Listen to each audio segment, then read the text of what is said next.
Bom dia a todos. Está começando mais um fórum, mais um webinar aqui do nosso fórum. E hoje a conversa vai ser sobre jornalismo freelancer, né? Os vários caminhos aí que a gente tem para o jornalismo freelancer.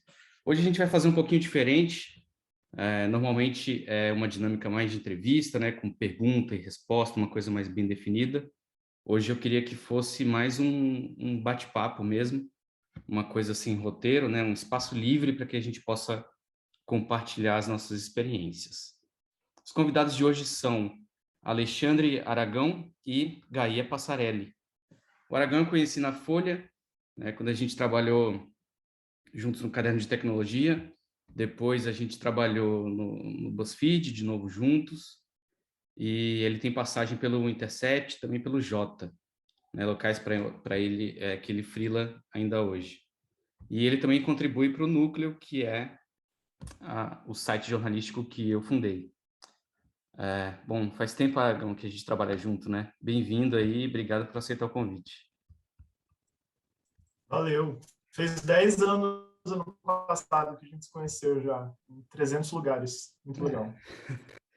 Valeu. E a Gaia, né? A Gaia também passou pelo BuzzFeed e passou pela Trip, pela MTV e hoje toca o Pauliceia, que é uma newsletter apoiada pelo Substack. Gaia, bem-vinda, também obrigado pelo convite. Obrigada a você por me chamar. E estamos aí. Quando a gente fala, passei pela Trip e outros lugares, mas como freelancer. Eu sou freela desde quando eu comecei a escrever lá no começo dos anos 2000. Legal. Então, gente, eu não preparei roteiro aqui, acho que a gente pode bater uma ideia, né? Eu também, eu tenho uma empresa, mas eu presto freelas para outros lugares também, então acho que a gente tem aqui três experiências bem distintas sobre ser jornalista freela, sobre trabalhar para si próprio, né? Eu acho que é legal começar, eu vi o tweet do Aragão, que o Aragão estava promovendo aqui esse papo, e ele botou uma pequena introdução ali, né, de que ele foi freela duas vezes nessa carreira dele, por pelo menos duas vezes, né, que a primeira foi meio à força, quando ele foi demitido, e aí teve que se virar como freela, e agora num outro momento, né, quando ele escolheu sair, né, foi uma decisão um pouco mais pensada, né, ele que pediu para sair do Jota e está trabalhando como freela. Aí acho que a gente pode começar por aí, Aragão, talvez você falando sobre a diferença desses dois seus momentos como freela, como foi da primeira vez e como está sendo agora. E, enfim, gente, quem está assistindo, fica à vontade para fazer pergunta também. Gaia, você pode ficar à vontade para interromper a gente, enfim. Ó, voltou minha internet aqui. Eu ouvi o que você disse, bem cortado, mas agora acho que está tudo bem. É para falar da diferença entre a primeira vez que eu virei freela e agora que eu virei freela por opção, né? Exatamente. Primeira vez meia Então, força, agora mais uma escolha. sim, eu acho importante eu começar contando assim que talvez o meu caso não seja muito parecido com o da maioria das pessoas, né? Que eu comecei minha carreira não como freela, mas trabalhando em veículos grandes. E eu acho que isso me deu um privilégio assim que é importante destacar, principalmente da primeira vez em que eu virei freela, que era uma rede de contatos já mais ou menos estabelecida. E eu acho que não é todo mundo que tem esse privilégio assim de já conhecer bastante gente no mercado. Eu acho que muita gente começa como freela direto saindo da faculdade. Então também eu quero falar isso assim porque de fato eu acho que não é o que acontece no geral, né? E aí, dito isso, eu acho que uma coisa muito importante é não ter vergonha de se apresentar para as pessoas. Tanto da primeira vez como agora, eu procurei gente nova que eu não conhecia e para quem eu achava que eu tinha ideias interessantes a oferecer. Então, eu acho que isso é muito importante, não ter vergonha de se apresentar e não desperdiçar o tempo dos outros ao mesmo tempo. Então, quando você for procurar uma pessoa nova, ter muito claramente a ideia do que você vai vender para ela, que seja uma ideia ou uma pauta. Então, o que eu costumo pensar é, além do básico, né, de uma pauta, tipo qual que é a história, ou enfim, o que eu estou tentando convencer a pessoa a me contratar, é me preocupar em apresentar claramente o e daí, né? Tipo, por que aquilo ali que eu estou vendendo é relevante, como aquilo ali dialoga com o que já foi publicado, qual que é a novidade, qual que é o enfoque original. Então, eu acho que, assim, fundamentalmente a diferença entre as duas vezes é que dessa última vez, eu fui freela 3 vezes na carreira, né? Uma vez que foi em 2016, quando eu fui demitido, e 2 outras vezes onde eu me planejei para sair e ser freela. E aí eu acho que, assim, dessa última vez, que foi no ano passado, foi quando eu fiz realmente um planejamento que incluiu minha vida financeira, que incluiu eu ter projetos de médio e longo prazo que tivessem uma receita recorrente durante o tempo. Isso eu acho que é uma coisa importante para os freelas. Então, pensar... E eu acho que, assim, hoje em dia tem milhares de opções. Tem newsletter, que a Gaia vai falar melhor, tem podcast, tem documentário, tem vários editais, tem, enfim, livros, dá para você fazer ghostwriting. Então, dessa vez agora, eu estou fazendo muito mais coisas além de reportagem. Eu estou fazendo conteúdo para marcas, eu estou fazendo ghostwriting de livro, eu estou me preocupando em negociar pacote de reportagem, que também dá essa previsibilidade financeira maior. Então, todo esse planejamento, eu acho que, assim, dessa última vez eu fiz de uma maneira muito mais redonda do que da primeira vez que eu fui pego de surpresa e, de fato, eu tive que acionar uma rede de contatos que eu tinha para procurar coisa para fazer.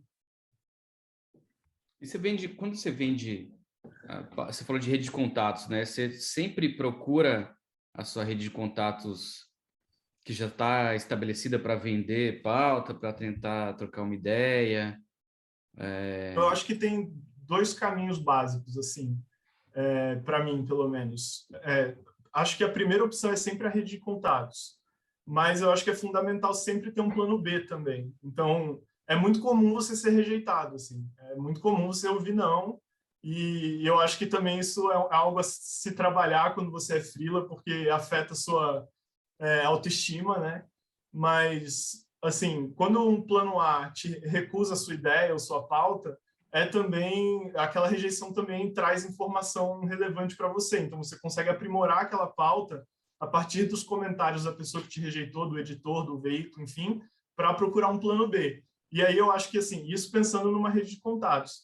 A outra opção é, por exemplo, uma coisa que eu comecei a fazer agora é podcasts, que é, assim, eu não tenho nenhum contato nesse mundo, tenho pouquíssimos contatos, assim, não tinha quem procurar, e o meu trabalho foi realmente ir atrás de quem eu achava que podia concordar com a ideia que eu queria vender. Então, eu falei com produtoras, eu falei com veículos, só que aí eu já apresentei uma ideia de podcast, né? Tipo assim, uma coisa redonda. E aí eu consegui finalmente. E assim, foi um processo que demorou meses. Eu estou fazendo isso desde o ano passado e eu só consegui emplacar essa primeira vez agora que eu vou começar a trabalhar esse mês, sabe? Agora em fevereiro.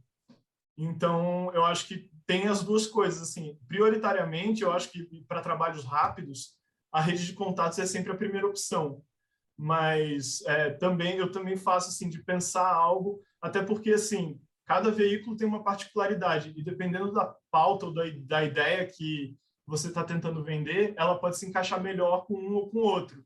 E, às vezes, vai valer para um veículo onde você não conhece ninguém.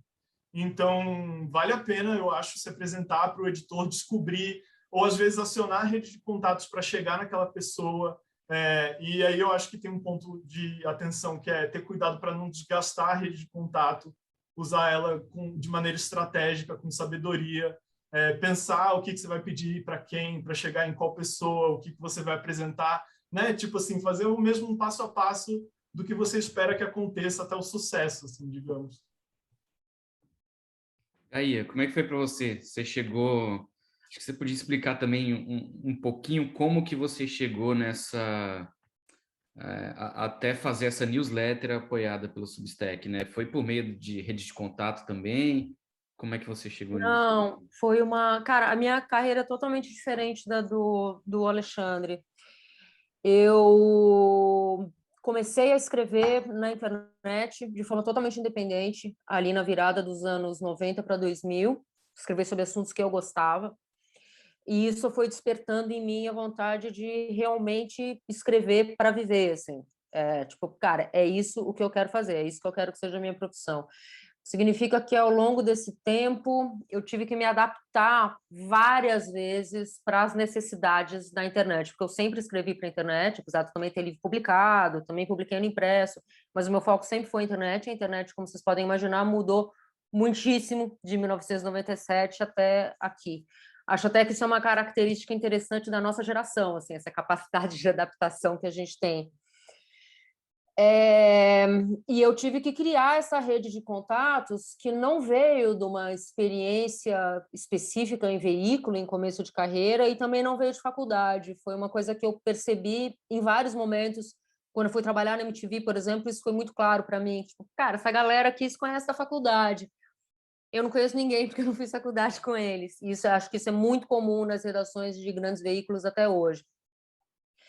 E eu fui criando essa rede de contatos muito a partir dos temas que eu fui explorando. Então, num dado momento, eu fui a jovem repórter que escreve sobre música eletrônica, a repórter que escreve sobre indie rock, a moça que escreve viajando o mundo. Eu tive todas essas fases, né, esses nichos para explorar. E agora eu estou muito focada em escrever sobre São Paulo, que foi uma coisa que aconteceu durante a pandemia e que vai me levar para a resposta sobre o que você perguntou do Substack. O Substack foi uma coisa que aconteceu muito porque eu vi uma oportunidade e fui atrás. Eu tinha acabado de criar uma newsletter que não é jornalismo, uma newsletter que eu tenho de crônicas pessoais que eu escrevo toda sexta-feira, e eu escolhi o Substack como plataforma porque é uma plataforma muito simples de usar, é meio um Twitter do universo das newsletters, assim. Ele é muito focado em texto e tem uma interface muito simples, é muito rápido enviar uma newsletter ali. E poucos dias depois que eu comecei essa newsletter chamada Tá Todo Mundo Tentando, chegou um e-mail do Substack falando: a gente vai lançar esse grant aqui, esse edital, né? Que é para apoiar projetos de jornalismo local, válido em qualquer língua no mundo inteiro. E eu pensei em um projeto, inscrevi o projeto, e, para minha total surpresa, depois de 2 meses, eu recebi um e-mail falando que o projeto tinha sido escolhido. Fiquei, eita, agora eu vou ter que fazer, né? E veio em excelente momento, porque eu estava justamente pensando o que eu ia... Eu tinha acabado de sair do BuzzFeed, então como que eu ia reorganizar meus contatos, se eu ia ficar vivendo de freela ou se eu ia atrás de um outro trampo fixo. Estava na minha cabeça isso, eu estava meio num tipo de sabático de 3 meses, vai. E aí eu, enfim, estou desde então investindo no Pauliceia, porque além do investimento, do aporte financeiro do Substack, que eu recebo uma grana deles ao longo de um ano para eu me dedicar full time a esse projeto, que é o Pauliceia, também tem um monte de conteúdo deles que eu sigo acompanhando. Tem um monte de seminários internos, tem um grupo de Slack, tem um monte de documentação, de treinamento, tudo na ideia de que, cara, a partir disso daqui você vai ser capaz de desenvolver o seu pequeno império de mídia a partir de uma newsletter. Eu não sei se eu vou conseguir desenvolver um pequeno império de mídia a partir do Pauliceia, mas eu sei que tem sido muito, muito, muito legal a experiência de fazer um tipo de conteúdo que me interessa diretamente para uma base de leitores que eu estou criando do zero. Pauliceia está com 2.000 e tantos assinantes agora, mas eu comecei com 0 assinantes, não inscrevi ninguém de forma ilegal, a não ser meu filho, mas tudo bem. E tem sido muito prazeroso ver como, estando fora de um veículo grande de comunicação e baseado apenas no meu instinto, no meu interesse como jornalista, eu tenho conseguido construir essa audiência. Legal. Daí eles te procuraram direto, assim, esse projeto aí, eles mandaram para todo mundo que fazia, é isso, né? Eles não te É isso, escolheram eles... imediatamente numa primeira oportunidade, eles mandaram um e-mail, você concorreu, e aí Exatamente, o eles projeto mandaram foi um para frente. e-mail, eu prestei atenção, porque poderia ter sido um e-mail que tivesse passado batido na minha caixa de e-mails, como, mais um e-mail aí do Substack, mas eu parei ali e falei, putz, acho que tem algo aqui. O Pauliceia é o único projeto escolhido na América Latina e é um dos 4 em língua não inglesa. Vai ter mais uma edição do Substack Local, acho que eles vão anunciar em março ou abril. E o Substack faz várias ações desse tipo. Eles acabaram de anunciar um agora em fevereiro, com foco em newsletters de gastronomia, que daí tem que ser escritas em inglês por motivos que eu não sei explicar. Mas eles já fizeram um outro só para gente que escreve ficção, para gente que faz quadrinhos na internet. Então, o Substack tem é uma startup relativamente nova, mas eles têm essa cultura de investir financeiramente enfim, nos formatos que eles acham que vão agregar um valor aí à plataforma no longo prazo. Legal. Estou dando uma olhada aqui, chegaram umas perguntas, eu vou encaixando à medida que a gente for falando. Tem uma pergunta aqui do Rogério Gaia, que ele está perguntando se o Substack é melhor do que o Mailchimp, como plataforma de newsletter. Para mim, sim. Eu vou explicar eles são diferentes. O Mailchimp primeiro, eu usei Mailchimp durante muito tempo. O Mailchimp é muito mais completo em dois aspectos. Primeiro, em ferramentas de design. Se você está acostumado a usar o Mailchimp, a hora que você passa para o Substack, você vai ver que o Substack é meio simplão. Ele é, fundo branco, texto por cima, você pode colocar áudio, vídeo, imagens, mas ele não tem. Você não consegue fazer tabelas, por exemplo. A intenção dele não é ser muito bonito. Fácil e rápido. Oi? Ser fácil e rápido. Por isso que eu comparei com o Twitter. É uma plataforma muito com foco em texto, assim. E o Substack também não tem ferramentas de administração tão poderosas quanto a do Mailchimp. O Mailchimp é muito melhor. Você consegue fazer teste AB com subject, você consegue ver quantas pessoas saíram e meio entender melhor de onde essas pessoas vieram, para onde elas foram. Você consegue ter um detalhamento maior da sua audiência, que o Substack ainda não tem, mas o Substack é relativamente novo e todo mês eles implementam novas ferramentas ali, mas não dá para comparar. O que é bom do Substack? Para mim, ele é muito fácil de fazer a manutenção, tanto da newsletter quanto do conteúdo, muito simples mesmo, muito rápido. Por contrato, você é dono de todo o seu conteúdo, não é que nem certas empresas aí que acabam sendo donas do que você cria. Se você quiser encerrar a sua newsletter, você fica com todo o seu conteúdo e com toda a sua lista. É um processo muito simples que leva literalmente um apertar de botão. E se você quiser cobrar pelo seu conteúdo, que é algo que eu comecei a fazer em outubro passado, esse processo também é muito simples. Você seta ali uma conta de banco e recebe diretamente no Brasil o valor dos seus assinantes, o Substack fica com 10% desse valor. Então, para mim, funciona muito bem, assim. Basicamente tudo pronto, né? Você só... Exatamente. Alguns países eu sei que tem problemas com essa função de transferência de grana aí, mas aqui no Brasil, para mim, tem funcionado muito direitinho, com outras pessoas com quem eu falei também. E esse apoio que você recebe do Substack, esse apoio financeiro, ele é público e ele é o mesmo para várias outras iniciativas? Ou Não, dependendo da news, essa grana varia? Como que funciona? dependendo da news, essa grana varia. O que acontece? No projeto que eu inscrevi, no Pauliceia, eu fiz um cálculo e apresentei um valor para eles e esse valor foi aprovado. Eles tinham $1 milhão total para distribuir entre X newsletters. Eles escolheram 12 em vários lugares do mundo. Mas o valor que eu recebo não é o mesmo valor que a galera que está na Inglaterra, por exemplo, porque tem newsletter na Inglaterra, na Austrália, na Ucrânia. Os valores são diferentes, são de acordo com o que as pessoas pediram. Eu não sei os valores das outras newsletters, isso nunca foi divulgado, mas o valor total era isso, $1 milhão para uma ação global com duração de 1 ano.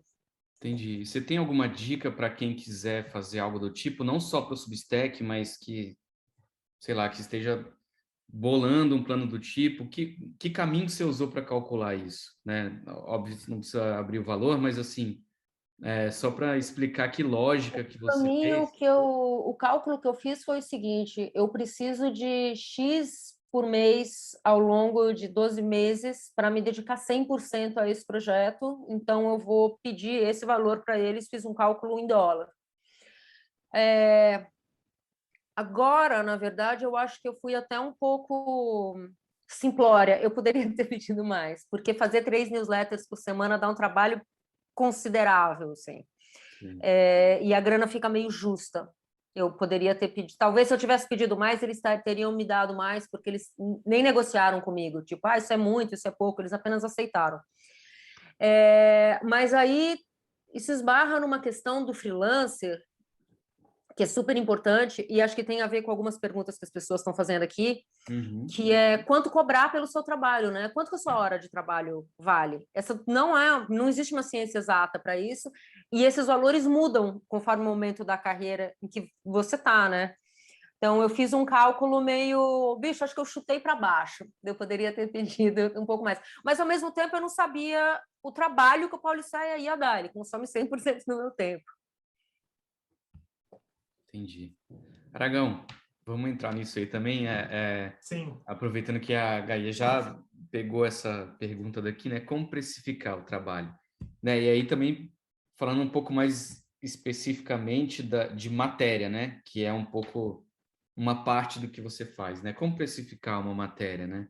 E eu acho que, assim, já emendando outra pergunta aqui, que é de alguém que não escreveu o nome, mas é perguntando qual o menor valor que a gente deveria negar para evitar arrebentar o mercado e que valores são considerados bons / sensacionais. Então, eu li essa pergunta e eu lembrei de uma vez que, assim, 2016, a vez em que eu recebi o maior valor que eu já recebi para fazer uma reportagem.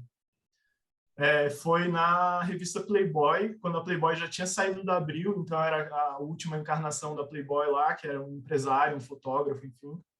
E era uma reportagem sobre o Michel Temer no mês em que ele assumiu a presidência. Então foi uma reportagem que eu tive que viajar para Ribeirão Preto, para São José do Rio Preto, para Brasília, entrevistei gente em São Paulo. Foi um troço assim que deu trabalho e foram 6 páginas de revista. Me pagaram R$3.000. O que eu considero assim um valor fenomenal para o mercado, para uma reportagem, mas de novo foi um negócio que me deu um trabalho considerável. E aí eu queria pegar uma pergunta que está aqui, que é, por exemplo, pautas especiais pagando R$800, mas que tomam 20 horas para produzir, valem a pena? Esse é o tipo de pergunta que eu acho que só você vai conseguir responder, assim. Porque, por exemplo, tem coisas conteúdos que eu produzi, sei lá, explicativos, por exemplo, que é uma coisa que é pesquisa, que eu não preciso entrevistar ninguém. E aí, às vezes, oferecem um valor baixo, tipo R$500, R$600, sei lá. Às vezes eu topo fazer esse tipo de coisa porque é um veículo em que eu pego outras pautas que me pagam mais. Eu acho, no meu caso, que vale a pena pelo relacionamento que eu tenho com eles. Mas, de novo, eu acho que assim, cada um vai ter uma situação financeira, cada um vai ter um número de clientes X, clientes recorrentes, que eu acho que no caso que eu estou falando aqui é isso, para mim é um cliente recorrente. Então é tipo assim, eu perco um pouquinho hoje para ganhar lá na frente, porque eu sei que vai chegar um momento em que eles vão querer uma pauta mais complicada e eu vou ter até argumento para negociar um valor maior, falar, ó, daquela vez lá, mês passado, eu topei um valor menor. E, inclusive, eu acho que isso, no momento da negociação, é importante falar para a pessoa que está te oferecendo uma coisa que talvez seja por pouco dinheiro. Se você achar que vale aceitar por uma questão de relacionamento, eu acho que mesmo assim vale a pena você dizer, do tipo, ó, eu estou topando porque eu considero que essa é uma relação duradoura e eu espero que mais para frente a gente tenha outras coisas para fazer juntos e que você me pague melhor. Deixa eu só ver claro aqui o motivo, né? no... Deixar bem claro o motivo pelo qual você está aceitando e tal. Exatamente. Tipo assim, comunicar mesmo, né? Ter uma comunicação clara e objetiva com a pessoa, dizendo, enfim, que você vai topar, mas com uma pitada de sal ali. E aí, uma coisa que eu ia comentar, assim, que eu tinha pensado em comentar, que eu acho que faz total sentido para esse papo, é que fez muito bem para a minha carreira eu desenvolver outras competências além de jornalismo. E aí, assim, eu acho que só você vai saber quais são essas competências. Para mim, assim, a mentalidade da coisa é refletir sobre o que faria de você um profissional melhor, mesmo que não seja alguma coisa que tenha a ver com o ofício de jornalismo. Então, sei lá, planejamento e gestão do tempo, planejamento de recursos, gestão de recurso, negociação, programação. E eu faço isso sempre estabelecendo metas para mim. eu tenho, por exemplo, uma meta objetiva e mensurável em que eu já coloquei para mim: manter ao menos 3 clientes ocasionais e 1 cliente recorrente por mês durante 3 meses. É uma meta que não é financeira, é uma meta que eu consigo medir, que eu consigo virar e falar: não, esse mês eu não cumpri a meta que eu estabeleci para mim, mas é uma meta objetiva, é uma meta que você consegue medir. Eu estabeleço esse tipo de meta, por exemplo, para me ajudar a ter mais clientes, né? Tipo, aumentar o meu leque de oportunidades e de possibilidades, e também para ter um planejamento que seja previsível, né? Uma previsibilidade financeira. Então, é isso. Essa coisa de, por exemplo, sempre tentar ter um cliente recorrente, que é o que eu digo, né? Alguém que eu feche uma newsletter, uma cobertura de férias, uma vaga de meio período. Já fiz de tudo, já fiz tudo isso. Eu acho que é importante ter essa criatividade, e aí sobre essa coisa da grana, eu levo sempre em conta essa coisa do relacionamento duradouro. Eu tento manter relacionamentos duradouros, e quando é pouca grana, eu tento negociar para cima quando eu acho que não vale a pena, sabe? O que eu acho é que não pode ser um assunto tabu entre os freelancers e os editores. Assim, se você acha que é pouco dinheiro, vale a pena estabelecer os argumentos para dizer que aquilo é pouco dinheiro. No final das contas, você pode até topar pelo dinheiro que você acha pouco, mas deixando claro, comunicando que você pretende ter uma relação duradoura com aquele editor, assim.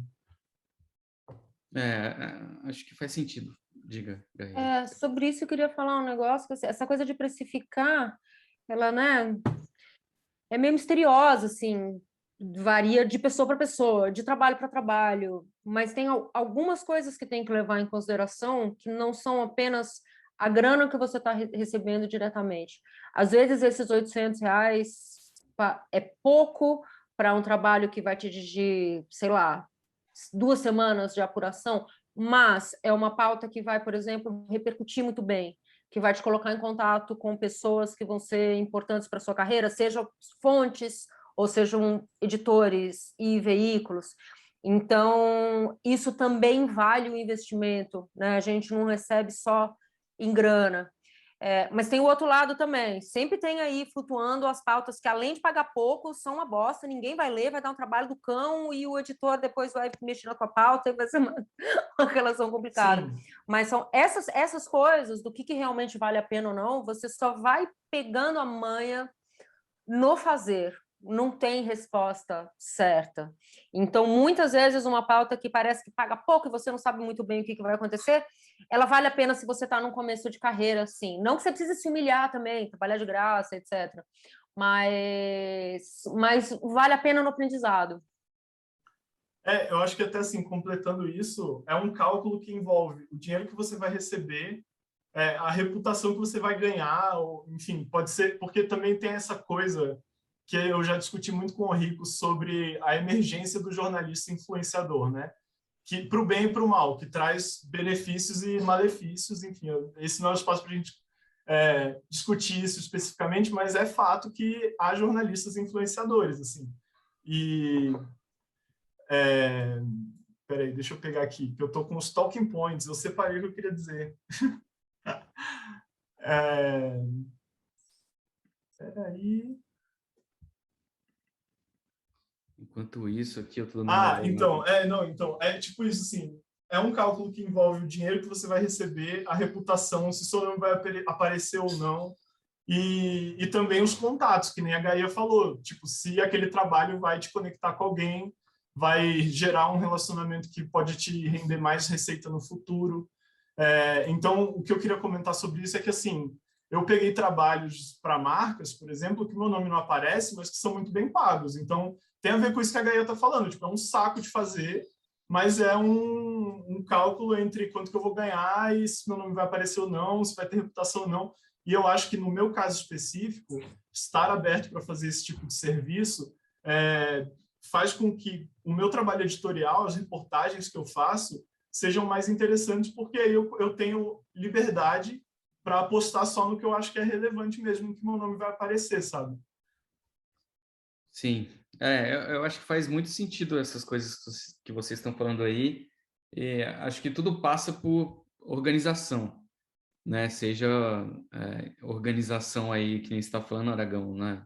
um nível que eu considero avançadíssimo de organização, que é colocar metas, inclusive, que não são financeiras, né? Diversificação de cliente e tal, como organização também de hierarquizar o que você classificar ali as coisas que você acha mais importante na hora de pegar uma pauta, né? E eu acho que é importante a gente falar sobre isso, porque boa parte dos jornalistas, quando são freelas, caem num vórtice de desorganização, né?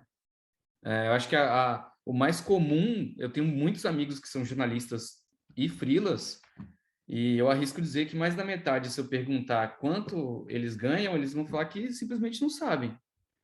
Vão falar assim, eu ganho um pouco esse mês, um pouco... Mas, em média, eu arrisco dizer que mais da metade vão dizer que não fazem uma mínima ideia do que, assim, né? Não vão saber dizer quanto que ganha por causa disso, que é um fluxo muito incerto, enfim. Então, é importante demais organizar. Concordo horrores com o que você está falando, e isso conversa com uma pergunta da Karina aqui, que ela mandou agora há pouco, e foi uma das... Foi não, ainda é uma das minhas maiores dificuldades, essa coisa da gestão de grana. Eu sou uma pessoa de humanas, meio artista, escritora, portanto, naturalmente enrolada com dinheiro, e demorei muito tempo para conseguir entender a organização que eu tinha que ter de entrada e saída de grana e de precisar olhar lá na frente, tipo, eu sei que quando o contrato do Substack acabar em junho, eu não tenho outra entrada de grana. Estou me organizando a partir de agora para esse momento, até porque 5 meses passa rapidinho. Mas isso, cara, envolve você aprender a criar suas próprias, a ser meio virginiana, assim, você tem que ter suas próprias planilhas, e essa coisa de planilha vale para o seu controle financeiro e também para o seu controle de contatos. Uma coisa que eu aprendi uma época que eu estava trabalhando com os gringos foi manter uma planilha de contatos minhas, que tem tipo, o nome da pessoa, onde ela trabalha, qual foi a última pauta que eu propus, se essa pauta foi em frente ou não, quando foi a última vez que a gente conversou, coisas desse tipo, de modo que quando eu estou meio emperrada, eu posso voltar lá e falar, eita, eu não falo com essa pessoa faz um tempão, será que ela ainda está no veículo tal? Acho que eu vou atrás. Isso obriga você também a trabalhar, de ter ideias para veículos específicos, né? Tem um pessoal perguntando aqui qual veículo vale a pena procurar para oferecer trabalho freelancer. Isso também não existe uma resposta, isso varia muito, depende do seu nicho, depende dos seus assuntos, dos contatos que você estabeleceu. Praticamente qualquer lugar você pode procurar para oferecer seu trampo como freelancer. Mas é isso, esse lugar tem a ver com a tua pauta ou você está oferecendo só porque você está oferecendo? Enfim, divaguei um pouco, mas tem que ter essa organização também em relação à abordagem que você tem, até para você não sair queimando contatos, que foi uma coisa que o Aragão falou lá atrás. Às vezes você oferece coisa demais, e aí, como pessoa que já foi editora também, eu conheço essa sensação de receber mais um e-mail daquela pessoa bem intencionada, mas que novamente vai propor uma coisa que não tem nada a ver e que você não vai comprar. Essas coisas vão queimando teus canais ao longo do tempo. Gente, divaguei um pouquinho porque é natural meu, mas é isso eu mesmo. respondi. Deixa eu só ler essa pergunta aqui da Karina, né? Você comentou aí, Gaia, da pergunta da Karina. A Karina está perguntando se vocês se veem como freela ou como empresa, e se vocês se apresentam ao cliente de vocês como pessoa física ou como pessoa jurídica, né? E também pergunta sobre a organização contábil, gestão e tal, que eu acho que a gente já falou um pouquinho. Mas eu acho que essa pergunta é interessante, assim, né? Vocês se veem como freela ou como empresa? E como vocês se apresentam? Então, eu me apresento como pessoa física mesmo. Mas aí eu acho que assim, os meus relacionamentos no geral são ou com agências, ou com veículos, ou com empresas. Teve uma pergunta aí de ghostwriting que eu vi até, que perguntou sobre como que eu me relaciono com os editores e a transparência em relação a isso. Então, nesse caso específico, por exemplo, é um livro que não tem nenhuma notícia, assim, é um livro, sabe, que não tem nada a ver com política, nada a ver com o que eu cubro, com tecnologia, enfim. Foi uma pessoa que me contratou para escrever um livro é quase um livro sobre meio ambiente, gestão, é uma coisa assim, que não tem nada a ver com o que eu faço na minha cobertura. Então, na verdade, assim, nesse caso eu não tive nem que pensar sobre isso, sei lá, assim, nunca refleti sobre essa questão. Mas, de novo, nesse caso foi uma pessoa com uma pessoa, né? Então, sei lá, eu não me apresentei como uma empresa. Eu tive uma reunião com a pessoa que quer que o livro seja feito e recebo na pessoa física mesmo, nesse caso. Mas é lógico que eu tenho empresa, emito nota fiscal, tenho contador, enfim, tudo certinho, assim, né? E aí, uma coisa que eu queria complementar sobre organização, e sobre tudo isso que a Gaia falou, de manter as próprias planilhas e de documentar o que você está fazendo. Tem um livro que eu sempre recomendo, que é um livro muito clássico assim, de administração, que chama Avalie o que Importa, de um investidor de risco que chama John Doerr. Ele trabalhou na Intel nos anos 70 na área comercial e ele foi um dos primeiros investidores do Google. E aí esse livro ele apresenta uma metodologia que é muito conhecida, que é a metodologia de OKRs, que é exatamente para você definir esses objetivos e essas metas e você avaliar se você está evoluindo ou não.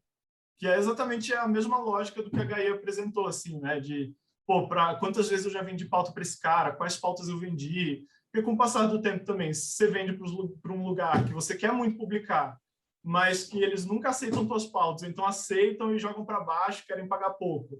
Acontece, entendeu? Sei lá, tem um site que eu sou doido para publicar, que chama Rest of Road, que é um site que cobre tecnologia em mercados emergentes. Já vendi infinidade de pautas para ele, fui rejeitado todas as vezes. Eu quero continuar tentando, porque eu acho que vale a pena, eu gosto muito do site e tal. Mas já teve outros casos em que eu simplesmente desisti, paciência, não consigo emplacar com esse cara, não vou ganhar nada aí, estou gastando tempo.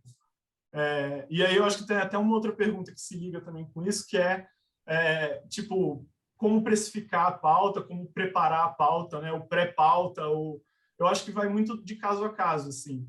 Eu trabalho muito com documento, então tem vezes em que eu tenho que gastar dinheiro para vender uma pauta, comprar um documento, e eu tento sempre incluir o máximo de apuração prévia possível. Se você conseguir entrevistar uma pessoa antes de vender a pauta para reforçar o seu argumento de venda, perfeito, melhor. Quanto mais elementos você tiver para apresentar, eu acho que é maior a chance de você conseguir emplacar qualquer coisa. Eu falo sobre isso com o meu sócio, a gente chama de obrigar o veículo a comprar a sua pauta, né? Que é quando você é tão convincente que o veículo não vai ter a mínima opção a não ser aceitar aquilo que você está oferecendo, assim. Impor a relevância do que você está vendendo. É tipo provar por A mais B que aquilo é relevante ou que aquilo mostra o enfoque original, que tem uma informação exclusiva. É isso, assim. Apresentar algo que seja irresistível. Você escrever um texto que a pessoa lê e fala, meu Deus, que maravilhoso, quero publicar isso. Assim. Tipo Daí isso é que um a gente jornalista que tem que ser meio maqueteiro de si mesmo também, né? Olha como a minha ideia é relevante, é interessante, é válida. Só eu posso fazer isso, eu sou a melhor. Porque tem isso também, né? Não sei como é hoje, mas eu passei muito por isso na época de jornalismo de viagem, de propor ideias que pô, a gente não vai fazer com você, mas a gente vai fazer com alguém aqui dentro da equipe. E é uma bosta e acontece. Você não é dono da pauta. Você pode ficar com birrinha, porque, porra, cara, você roubou minha pauta, mas é uma parada que vai acontecer de vez em quando na carreira. Então, se você conseguir desenvolver as suas ideias de pauta de forma que fique muito claro que você é a pessoa certa para fazer aquilo, porque você tem esses contatos, essas fontes, essas ferramentas e a ideia correta, é mais fácil que ela não seja roubada por ninguém. Só queria comentar um negócio que você falou sobre ter contador, bicho. Que nem fazer seguro viagem quando você vai viajar. É uma coisa que parece um dinheiro jogado fora, mas é absolutamente essencial ter um contador para organizar as suas coisas como freela, para você pagar os seus impostos na data certa, saber direitinho quanto que você vai pagar de imposto, que tipo de empresa você tem que abrir para emitir a tua nota correta. Você não pode sair emitindo qualquer nota também. Várias coisas assim. Então, hoje em dia tem contadores caríssimos e tem contadores muito baratos que você fala com eles só online, via site, via app, funcionam super bem. Essa é uma grana que vale investir quando você está começando a sua carreira. E sobre essa coisa de se vender como empresa ou se vender como pessoa física, isso também passa pelo ser jornalista influenciador, né? Que é uma questão... Acho que isso dá um outro papo para ter uma outra hora. É uma questão na qual eu penso muito também. Tenho altas birrinhas com essa história, mas eu entendo pessoas que seguem por esse caminho, porque quanto mais você aparece, mais fácil fica convencer as pessoas a trabalhar com você, inclusive marcas. Tem muita gente que está ganhando grana fazendo cursos, enfim, usando o seu trabalho de jornalista como cartão de visita para alavancar outras coisas, porque a realidade é que o jornalismo paga realmente muito mal.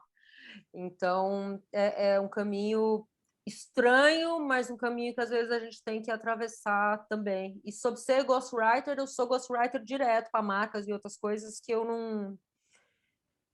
não assino e nem divulgo, e às vezes não me orgulho muito também, mas eu levo numa boíssima o trabalho de ghostwriter, porque eu me considero muito mais escritora do que repórter. Então, tudo para mim que é trabalho com palavra escrita, mesmo que não seja reportagem, mesmo que seja ser ghost Twitter de uma marca, para mim é válido, porque eu estou sempre exercitando a coisa de escrever e falar com diferentes audiências. E acho que, enfim, me ajuda. E, gente, já que a gente está passando aí para esse papo sobre marcas, né, de ser ghostwriter e tal, tem uma pergunta aqui de uma pessoa que está querendo saber como que vocês fazem essas aproximações com marcas, né, justamente para trabalhos não jornalísticos, né, e como é que isso se diferencia do trabalho com editores. Como é que vocês fizeram isso? Como é que vocês se aproximam? Ou são as marcas que se aproximam de vocês por causa de outros trabalhos? Nos trabalhos de marca... pode falar. Não, vai aí, depois eu falo, eu guardo aqui. Nos trabalhos de marca que eu fiz, assim, para marcas, para empresas, sempre tem um intermediário no meio, sempre, nos casos em que eu fiz, pelo menos. Ou então era ou um veículo, né, a área de publi editorial de um veículo, ou era uma agência de comunicação que tem essa determinada empresa como cliente. Eu não abordo comercialmente as empresas, tipo, nunca fiz isso e tal. É sempre com um intermediário no meio, então no meu caso, eu acho que foi muito mais comunicar que eu estava disponível para esse tipo de trabalho, eu acho, do que necessariamente ir atrás, assim. Então, hoje em dia, a maioria dos veículos, sei lá, eu consigo pensar que muitos deles fazem publi editoriais, os veículos que publicam reportagens também. Então, eu comecei a fazer esse tipo de trabalho simplesmente dizendo que eu estava disposto a fazer para os veículos que eu já tinha feito reportagem. Então, do tipo, olha, eu sei que aí rola publi editorial, vocês contratam freela para fazer? Se tiver, eu aceito, eu tenho interesse. E foi meio que assim, uma coisa foi puxando a outra. Eu acho que é importante falar assim que eu desenvolvi muito o meu lado comercial, porque nos últimos anos eu não trabalhei como repórter, eu trabalhei na área comercial do Jota, que é a plataforma jurídica, né? Tem o site.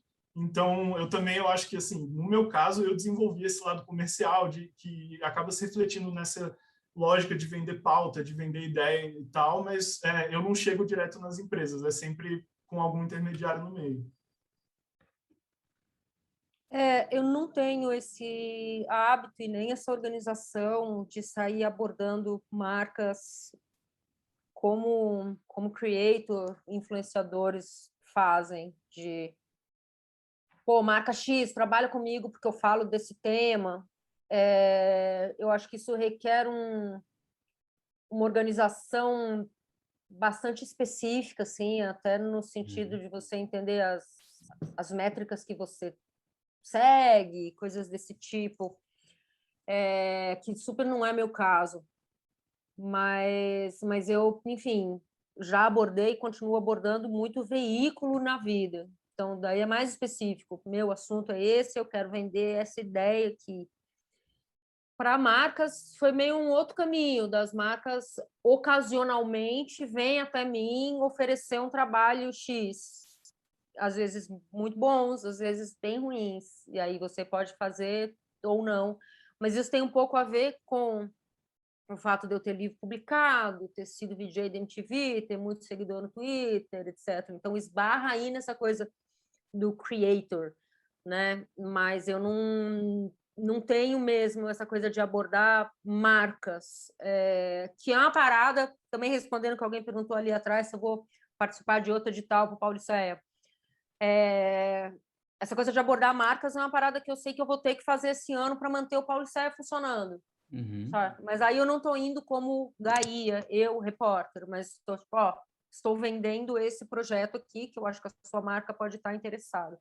Eu acho isso uma coisa super difícil de fazer e acho que tem gente que faz isso profissionalmente, sabe? Gente que realmente elabora e vende projeto e tem esses contatos. Fazer isso como repórter é muito difícil. Você tem que saber se vender, e se vender é uma parada difícil. É difícil mesmo. Eu acho que a gente ali, quando do núcleo, né, da empresa que eu fundei, a gente participou de um programa de aceleração do Google. E eles deram uma grana para a nossa empresa, mas mais do que isso, eles deram treinamento também, né, como o Substack está dando para você, né, Gaia?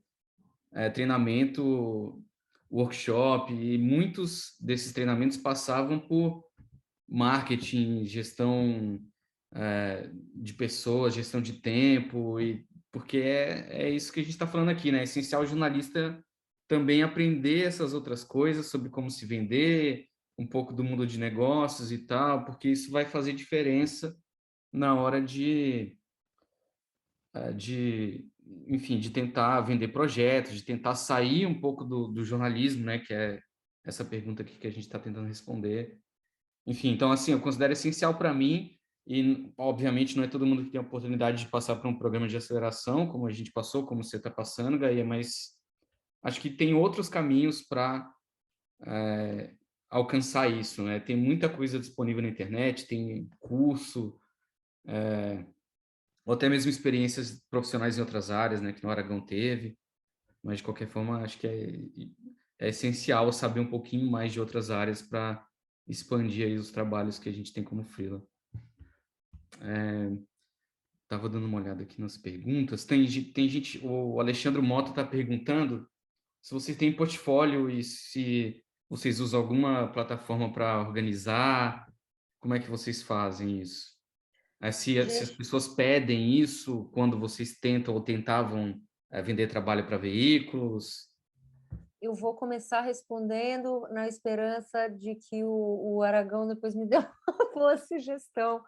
Eu acho essa parte muito difícil, porque até hoje não encontrei a plataforma correta para ter um portfólio online. Já testei algumas, tipo Contently, Pressfolios, que são plataformas que simplificam a sua organização ali, né? Eu acho super útil ter um desse, principalmente se você já fez bastante coisa na vida, né? Eu tenho aí 20 anos como colaboradora para lugares diversos, em assuntos também diversos. Então, é muito bom que eu tenha um link que eu possa mandar, tipo, isso aqui são algumas coisas interessantes que eu fiz. Mas eu nunca achei um sistema que simplifique isso. E eu, sei lá, agora eu estou de novo, montando um Medium. Medium é uma plataforma que eu gosto, porque, de novo, é muito simples de usar.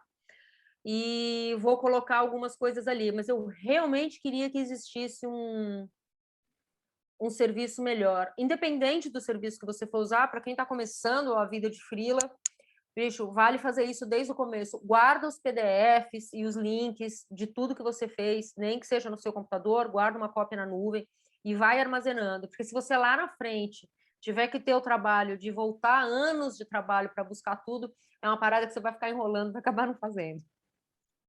Eu não sei Sim. se... rapidinho antes de você falar, Aragão, só para falar que eu, como jornalista desorganizado, o que me ajuda mais é o LinkedIn, que você tem ali um espaço para colocar os links, né, entre uma experiência e outra. Mas fala aí, Aragão, como é que você usa alguma Não, coisa? eu não tenho portfólio também, não. Eu adoto a estratégia que a Gaia citou, assim. Toda vez que eu vou me apresentar para um editor novo, eu faço ali uma coleção de 3, 4 links de coisas que eu acho que tem a ver com o que eu estou tentando vender. E aí eu acho que, assim, uma coisa interessante de comentar, no meu caso, que eu acabei me especializando em tecnologia e política, assim, né, na relação entre as duas coisas, e foi um caminho que não foi escolhido conscientemente lá atrás na minha carreira, mas foi um caminho que naturalmente eu fui tomando porque eu comecei cobrindo tecnologia e eu me interessava por política. E aí essa coisa tem a ver, assim, porque um trabalho vai puxando o outro. Então, quando você vai vender um trabalho, listar ali links de outros lugares sobre o assunto que você está tentando vender, né? Tipo, aumenta a sua credibilidade. E eu acho que ajuda também a construir uma carreira num nicho específico de assunto, ou, enfim, acho que é meio por aí. No meu caso, pelo menos, foi por aí, eu acho. Justo. Gente, vocês são... A Juliana está perguntando aqui se vocês são MEI, ME, PJ, como que vocês se organizam aí nesse sentido? Eu comecei como MEI, e aí, sei lá, um ano atrás, da segunda vez em que eu virei freela, em 2018, eu felizmente ultrapassei o limite do MEI, né, problema bom, e virei ME. E aí é por isso que eu tive que contratar contador, inclusive, né, porque MEI tem essa facilidade de não precisar do contador. É basicamente essa a diferença, né? É a diferença de limite do que você tem para receber durante um ano, né? Se você recebe mais do que esse teto, É, você tem que obrigatoriamente virar MS, senão você pagar uma se eu multa. não me engano, o teto agora é R$ 85.000 por ano. Acho que é por aí mesmo. É isso mesmo. Para mim foi a mesma coisa. Eu sou ME porque a partir do momento eu tive que ser. Mas eu sei que, bicho, se você puder ir como MEI até onde dá, porque você paga menos imposto, e MEI também tem muita opção de categorias para você entrar, além de permite que você... E também, MEI é mais fácil você fazer a sua própria organização. Na hora que você se torna ME, você vai ter, além de impostos um pouquinho mais altos, você vai ter esse gasto com contador, mas que, bicho, tenha um contador, vale muito a pena. Quanto antes, melhor, né? É. A Karina está falando aqui que 81 mil por ano, cerca de 6.500 por mês. Valeu, Karina. Gente, faltam 5 minutos aqui para completar uma hora de conversa. Tem muitas e muitas perguntas aqui. Eu vou tentar pegar uma ou duas para a gente responder no final. Por favor, se você não teve sua resposta, sua pergunta respondida, manda para mim ou posta lá no fórum que a gente vai tentar responder, tá?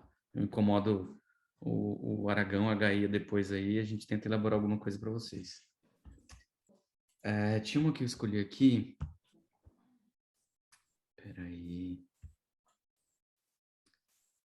Gente, tem tantas coisas. Tem uma pessoa perguntando aqui se vocês acham que tem algum... pela experiência que vocês têm, nos veículos e editorias que colaboram, enxergam alguma demanda atual para a qual não tem gente produzindo? Algum nicho que acham que é uma baita oportunidade de investir ou estudar? Quem está perguntando é a Bianca Borges.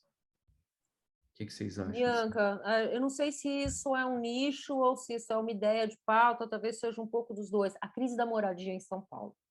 A gente vive a maior crise de moradia em São Paulo de todos os tempos e tem muitos aspectos nisso. Eu tenho certeza que isso está acontecendo em outras cidades também, apesar de em São Paulo, por causa da quantidade de população de rua, é muitíssimo visível. E me impressiona o quanto isso está saindo pouquíssimo na imprensa. Né? Ontem a gente teve uma discussão breve no Twitter sobre a quantidade de prédios que estão sendo construídos em São Paulo, em todas as regiões da cidade, ao mesmo tempo em que uma parcela enorme da população está na rua. Quem vai comprar essas coisas? Existe um contexto econômico, social e político para que isso esteja acontecendo e não vejo pessoas descendo até esse assunto. Mas eu estou usando isso como exemplo, na verdade, para falar uma outra coisa.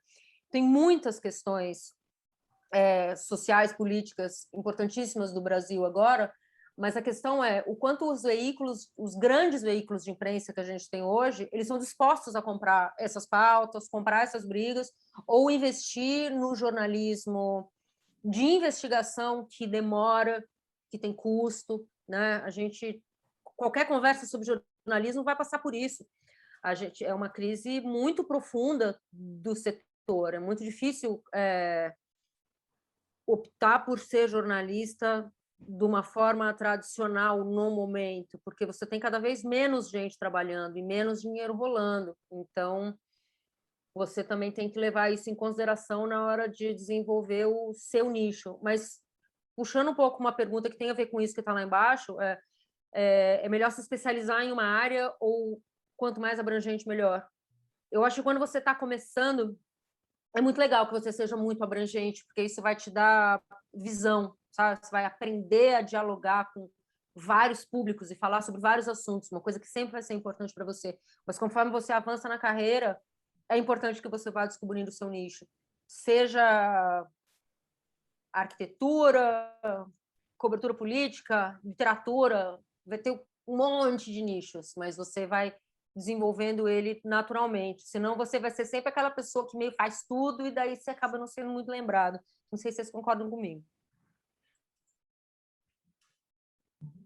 Bom, eu concordo. Assim, eu acho que no início da carreira, principalmente, eu fiz qualquer coisa que me davam para fazer. Assim, eu não tive muita preocupação em me especializar e eu acho que isso aconteceu de uma maneira natural mesmo.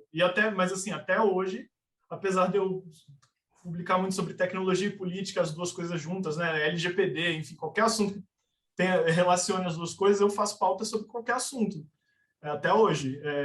Eu acho que ser eclético é uma boa característica para um freelancer, assim, independentemente do momento de carreira. E aí, pensando em coberturas específicas, que eu acho que seria legal, por exemplo, é criptoativos, que eu acho que é um assunto assim que não tem uma cobertura crítica, principalmente no Brasil. Os grupos de Telegram toram com um monte de coisa de criptoativo, deve ter um monte de gente sendo enganada. Tinha o faraó dos bitcoins, assim, tem um monte de pauta rolando que com certeza ninguém está cobrindo e, assim, agora já é relevante e daqui 5 anos vai ser muito mais relevante. Então, se eu tenho um conselho, assim, porque a pergunta foi bem fechada, assim, né? Tipo, um negócio. Se eu tivesse que dizer um negócio para quem está começando a carreira agora, do tipo, pega esse assunto, entenda, faça uma cobertura original, é criptoativos, assim, porque, enfim, tem espaço para caramba para crescer. Eu concordo com vocês. Eu também, como eu estou trabalhando com a SFGA, né, eu tenho uma outra área para adicionar aí, que é mudanças climáticas, né? Pelo menos no mesmo sentido aí que o Aragão estava falando de criptoativos e essa área toda da economia, mudanças climáticas é impossível o assunto perder relevância nos próximos anos. Físico, né? Com certeza vai se tornar um assunto cada vez mais importante e aí, principalmente fora do Brasil, às vezes até para produzir conteúdo em português para o Brasil, mas principalmente fora, tem muita oportunidade de bolsa, muito edital, né? Tem todo um mundo de financiamento de pautas que muitas vezes a gente não tem contato, mas tem organizações dispostas a darem dinheiro para investigações jornalísticas sobre mudanças climáticas, né? E aí a gente estando no Brasil, né? A gente está com certeza num dos lugares mais importantes para, enfim, se cobrir esse assunto e se falar sobre Sim. isso.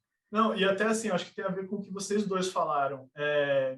Hoje em dia tem muito veículo nichado, tem muito veículo, entre aspas, pequeno, mas que paga bem freelancer. E, sei lá, uma dica que eu dou é entrar lá no site da Associação de Jornalismo Digital, ver os associados e pensar em vender freela para aqueles sites. Assim.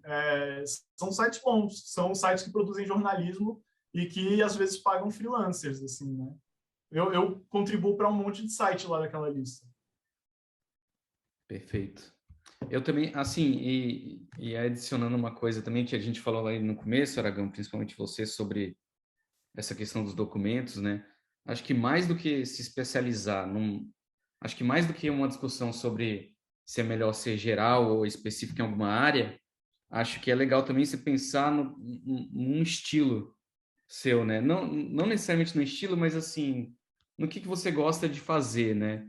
Então, né, acho que esse exemplo de documentos aí é legal que você falou, porque assim, você consegue encontrar documentos. Então, sempre que eu penso em alguma pauta que envolva documentos, eu necessariamente vou pensar em você, porque porque você sabe os caminhos, que é até uma pauta que eu consigo passar para outra pessoa, mas se eu passar para você, você vai fazer mais Mais rápido rápido, sei e lá. melhor.